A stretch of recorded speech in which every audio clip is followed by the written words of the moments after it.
মানুষ ভালো হলে মানুষ ফেরেশতার চেয়েও ভালো, মানুষ খারাপ হলে সে পশুর চেয়েও খারাপ। কথা ঠিক কিনা বলেন?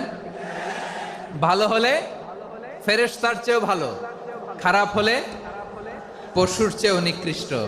তার মানে শ্রেষ্ঠত্বে মানুষ, শ্রেষ্ঠত্বে ফেরেশতাকে হার মানায়, আর অধপতনে শ্রেষ্ঠত্বে ফেরেশতাকে ছাড়িয়ে যায়, আর অধপতনে পশুকেও হার মানায়।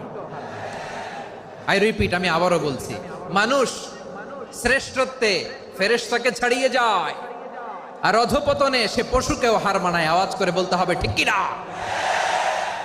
এটার প্রমাণ কি?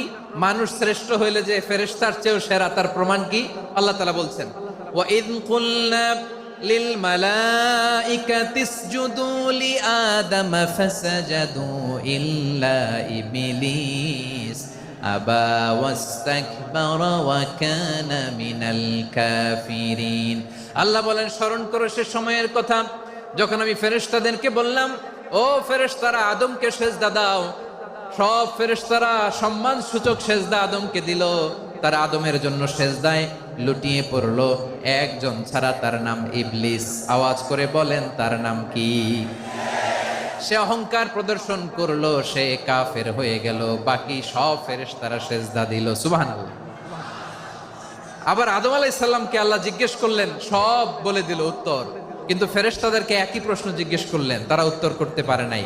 তার মানে এর মধ্য দিয়ে প্রমাণিত হয়, মানুষ ভালো হলে ফেরেশতার চেয়েও ভালো, ফেরেশতার চেয়েও মানুষের মর্যাদা বাড়িয়ে দিয়েছে কে?